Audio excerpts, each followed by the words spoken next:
नमस्कार दोस्तों, मेरा नाम है विमल सिंह बालाजी। स्टडी अड्डा में आपका स्वागत है।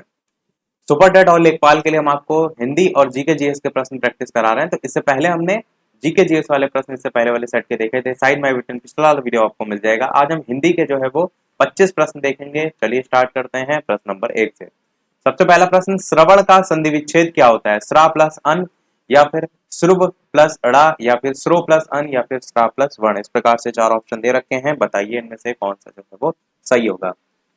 श्रवण, यहाँ पर अगर आप देखेंगे तो श्रवण जो है जब अलग होगा तो ये श्रो जो है अलग होगा, क्योंकि अब आ रहा है ना। अब और आव ये किस में आता है? तो अयादि संधि में आता है। तो आपका आंसर सी वाला यहाँ पर सही होगा। श्रो प्लस अन। देखिए श्रो में ओ आ रहा है वर्ड,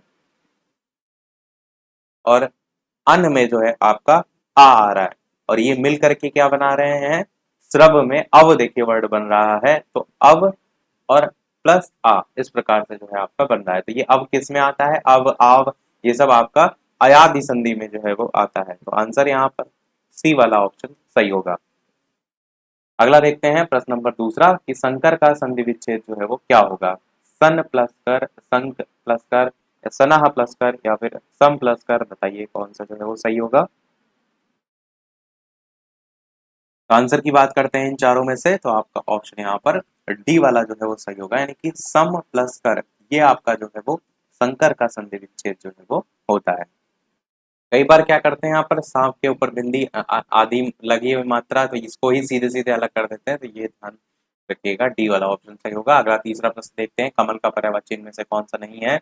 सततल, पंकज, राजीव, या फिर जलद। तो सबसे पहले कौन कौन से पर्यायवाची होते हैं कमल के, उनकी बात करते हैं। तो कमल के पर्यायवाची में देखिए पंकज होता है आपका, नीरज होता है आपका, सरोज होता है, जलज होता है, अंबुज होता है, अब्ज होता है, अरविंद है, इंदिवर है, उत्पल है, कंज है, कवल है, किंजल्क है, कोकनद है, जलजात है, तामरस है, नलिन आपका पूछ लिया जाता है, और पाथोज है, पुंडरीक आपका पूछ लिया जाता है, पुष्कर है, राजीव है, वनज है, वारिज है, सतदल है, सतपत्र है, सरसिज है, और सरोरु है। तो ये सरोरु आपका पूछ लिया जाता है। कुशेसह जो है वो ये है। तो इस प्रकार से आप देख रहे हैं ये सभी आपके कमल के पर्यायवाची होते हैं, जिसमें सबसे ज्यादा जो स्टार्टिंग के आप देख रहे हैं ये सबसे ज्यादा जो है वो पूछे जाते हैं। पंकज, नीरज, सरोज, जलज, अंबुज जितने आप देख रहे हैं इनको तो आपको एकदम रट के रखना है। अब जो प्रश्न है उसमें अगर देखेंगे ऑप्शन, तो यहाँ पर देखिए तो ऑप्शन आपका पंकज, राजीव, सतदल ये सब हैं।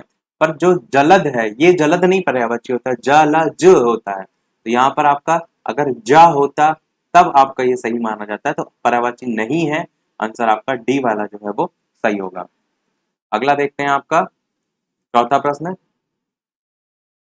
इनमें से कौन अश्व का पर्यायवाची है? सैंधव, व्योम, मयूख, यातुधान। बताइए अश्व का पर्यायवाची है पूछा गया है। तो अश्व के पर्यायवाची में आपका है आता है, तुरंग आता है, घोड़ा आता है, घोटक आता है। ये चारों एकदम रटे होने चाहिए। सबसे ज्यादा जो पूछा जाता है यही पूछे जाते हैं। उसके अलावा हरि आता है, तुरंग आता है, वाजी और आता है, सैंधव आता है। और सैंधव देखेंगे अगर तो यही आपका जो है प्रश्न में जो है वो पूछा भी गया है, और ऑप्शन के अकॉर्डिंग प्रश्न के जो है आपका सैंधव जो है यहाँ पर सही हो जाएगा, जो कि अश्व का पर्यायवाची होता है पूछा गया है। अगला है आपका हरि गीतिका छंद जो है उसके प्रत्येक चरण में कितनी जो है वो मात्राएं होती हैं? 20, 24, 26 या 28। बताइए कौन सा जो है वो सही होगा। तो टोटल मात्राओं की बात करते हैं, तो आपका जो हरिगीतिका छंद होता है उसमें 28 मात्राएं होती हैं, इसको कहते हैं हरिगीतिका। 16 और जो 12 मात्राएं होती है उस पर यति या विराम होता है। इस पॉइंट को भी याद रख सकते हैं। अगर 4 बार हरिगीतिका लिख दिया जाए तो भी हरिगीतिका का उच्चारण हो जाता है। ये भी आप पॉइंट पे याद रख सकते हैं। बाकी आपको मात्राएं पूछी जाती हैं तो 28 मात्राएं जो है वो होती हैं। तो आंसर आपका यहाँ पर 28 मात्राएं जो है वो सही हो जाएगा। हरिगीतिका छंद के प्रत्येक चरण में कितनी मात्राएं? 28 मात्राएं। अगला देखते हैं छठा, अंधा युग किस प्रकार की जो है वो रचना है? काव्य नाटक, काव्य नाटक, या उपन्यास। बताइए इनमें से कौन सा जो है वो सही होगा। अंधा युग सबसे पहले तो किसकी रचना है यही पूछ लिया जाता है। तो ये जो है वो धर्मवीर भारती जो है उनकी रचना है। धर्मवीर भारती जी की रचना है अंधा युग। क्या है ये, किस प्रकार की रचना है? तो ये एक काव्य नाटक है।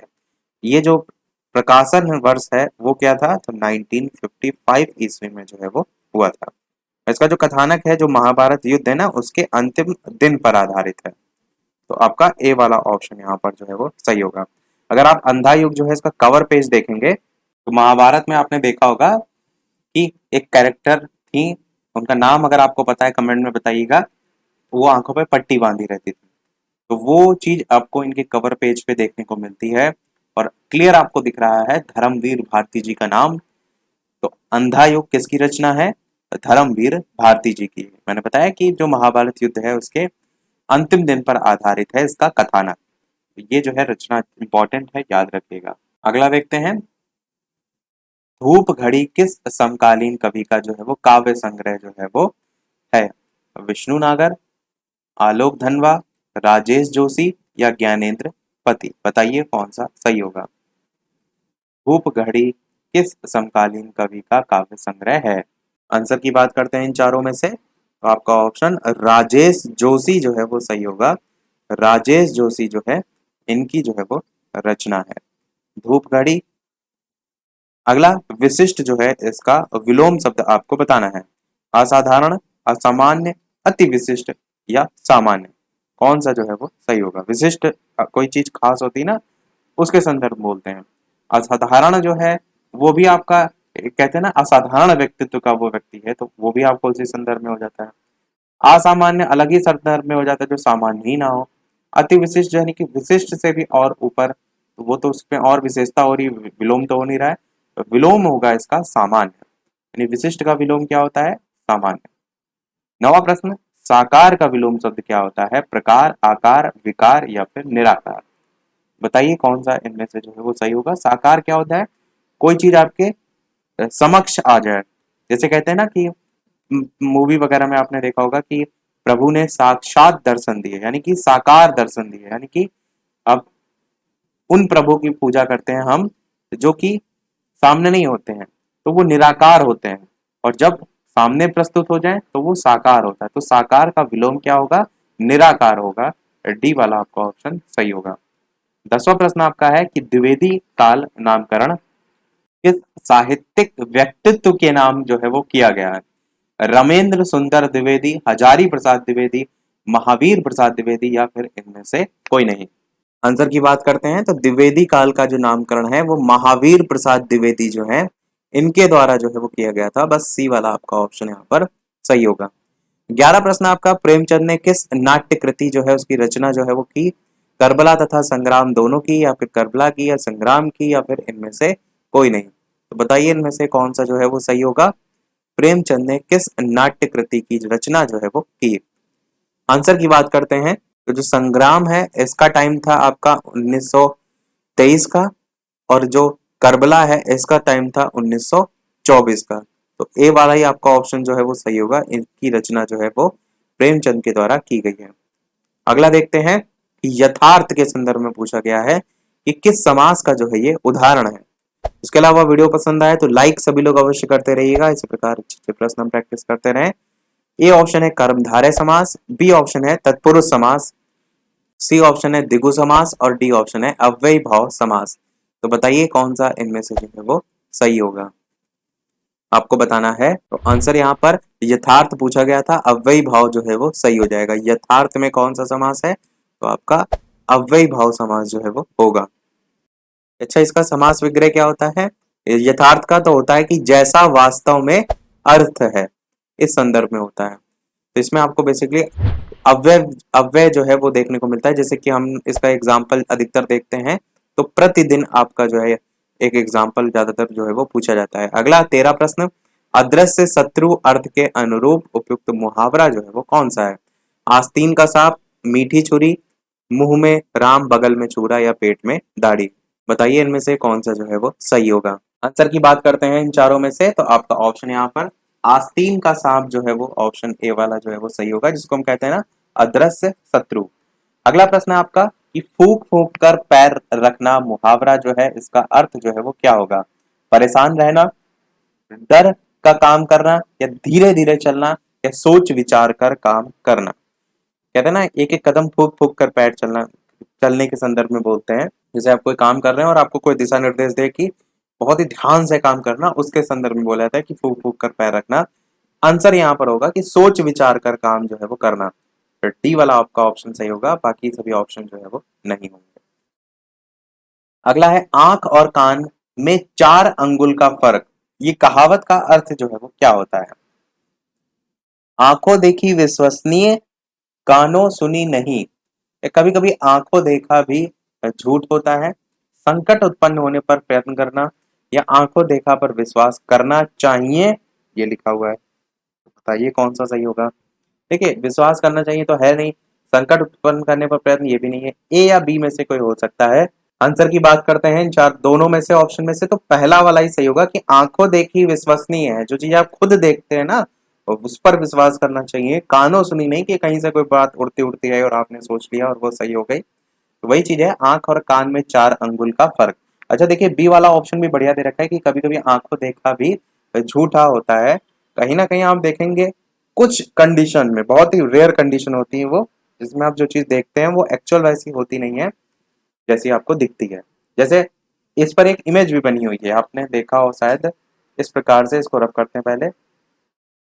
जैसे इस प्रकार से 6 लिखा हुआ है। अब 6 जो है, अगर इधर से कोई व्यक्ति देखेगा तो इसे क्या दिखाई देगा? ये 6 दिखाई देगा। और इधर से अगर कोई व्यक्ति इसको देखेगा तो इसे क्या दिखाएगा? ये 9 दिखाई देगा। तो कहने का मतलब है, कभी कभी आंखों देखी चीजें भी झूठ होती हैं। तो इस तरीके की कंडीशन होती है। ये कहेगा नहीं भैया ये तो 9 है, ये तो कहेगा हमने तो नहीं देखा था आंखों से, ये तो 6 है। इस तरीके से। अगला देखते हैं 16 प्रश्न कि आप मियाँ जी मांगते द्वार खड़े दरवेश, अर्थ क्या होता है? बुरे काम का बुरा नतीजा, दीनहीन व्यक्ति किसी की सहायता नहीं कर सकता, बड़े बड़ी बोली नहीं बोलनी चाहिए, या हर चीज का जो कारण है वो आवश्यक होता है। तो क्या अर्थ होता है ये आपको बताना है। आंसर की बात करते हैं तो इसका मतलब ये होता है कि अपने पास कुछ भी नहीं है तो दूसरों की सहायता आप क्या करेंगे? जो धनवान व्यक्ति होता है वो किसी की भी सहायता कर सकता है। ऐसा नहीं कि दीनहीन व्यक्ति की नहीं कर सकता, सहायता करता वो भी है। पर एक्चुअल इसका यही अर्थ होता है कि दीनहीन व्यक्ति किसी की सहायता जो है वो नहीं कर सकता। बी वाला आपका ऑप्शन सही होता है। हालांकि वैसे अगर रियल में देखेंगे आप, जो दीनहीन व्यक्ति है वो किसी की मदद करने के लिए सबसे पहले आगे आता है। 17 प्रश्न देखते हैं। निर्मला किस उपन्यासकार की जो है वो कृति है? इंपॉर्टेंट कृति है, बताइए कौन सा सही होगा।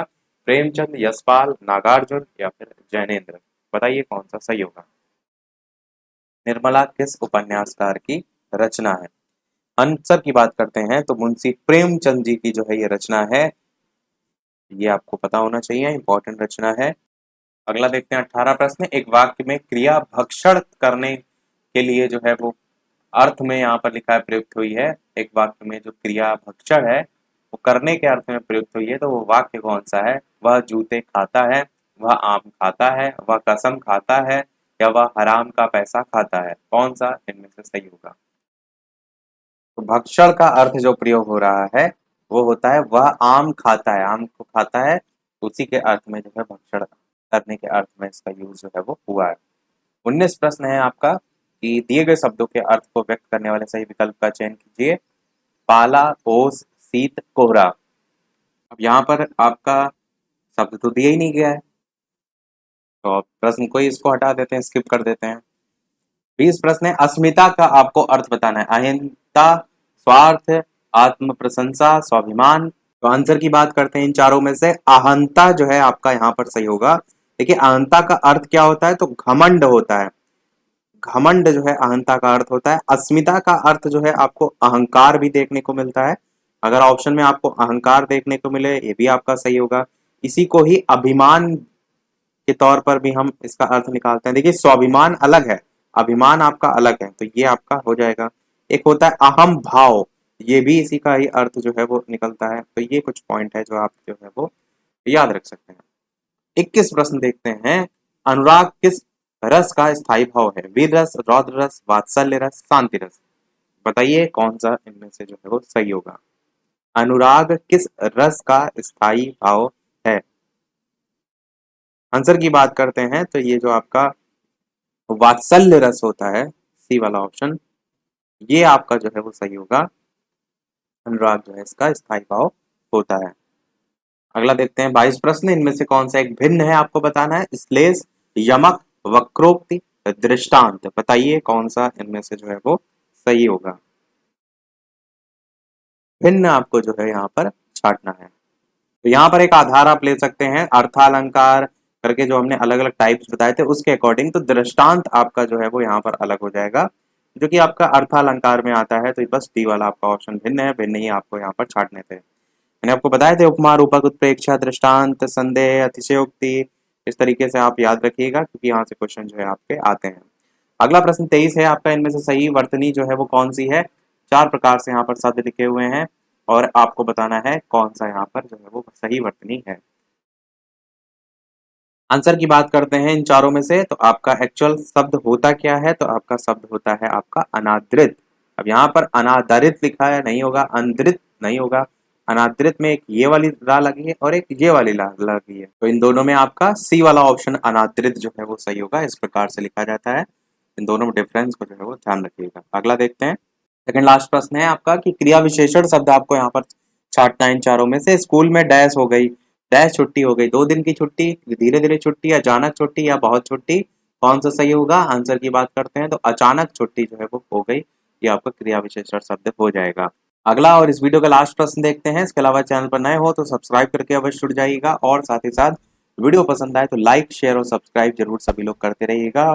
टेलीग्राम चैनल से नहीं जुड़े हो, बालाजी स्टडी अड्डा सर्च करके जरूर जुड़ सकते हैं। करंट अफेयर सारी अपडेट हम वहां पर आपको देते रहते हैं। 25 प्रश्न। युद्ध प्रधान और राष्ट्रीय चेतना परक कविताओं में डैश की प्रधानता होती है। रजोगुण की, ओजगुण की, तमोगुण की या सत्वगुण की। इस तरीके से 4 ऑप्शन है, बताइए इनमें से कौन सा जो है आपका सही होगा। आंसर की बात करते हैं इन चारों में से, तो आपका ऑप्शन बी वाला ओज गुण जो है वो सही होगा। ओज गुण होता क्या है। जिस काव्य को पढ़ने या सुनने में आप कहेंगे उमंग, उत्साह का संचार होता है। जैसे युद्ध प्रदान होता है ना, तो आप बेसिकली युद्ध में ये चीज देखते हैं, तो यही आपका ऑप्शन बी वाला यहाँ पर सही हो जाएगा। सभी प्रश्न हुए हमारे समाप्त। तो ये आपका इस वीडियो का प्रश्न है। जैसे कि सभी वीडियो में हम आपसे एक नेक प्रश्न पूछते हैं। प्रश्न आपका है कि पूना समझौता कब हुआ था। A option 1940, B option 1932, C option 1935 और डी ऑप्शन 1938। तो इन चारों में से कौन सा सही होगा। अपना आंसर वीडियो के मेन कमेंट में टाइप करके बताइएगा। लाइव टाइमिंग 2 है, दोपहर के 3 बजे और शाम के 8 बजे। तो लाइव आकर भी वीडियो आप देख सकते हैं, प्रश्नों की प्रैक्टिस कर सकते हैं। तो आज छोड़ में इतना ही रखते हैं। मिलते हैं अगले वीडियो में कुछ नए प्रश्नों के साथ, नए टॉपिक के साथ। तब तक के लिए नमस्कार, जय हिंद।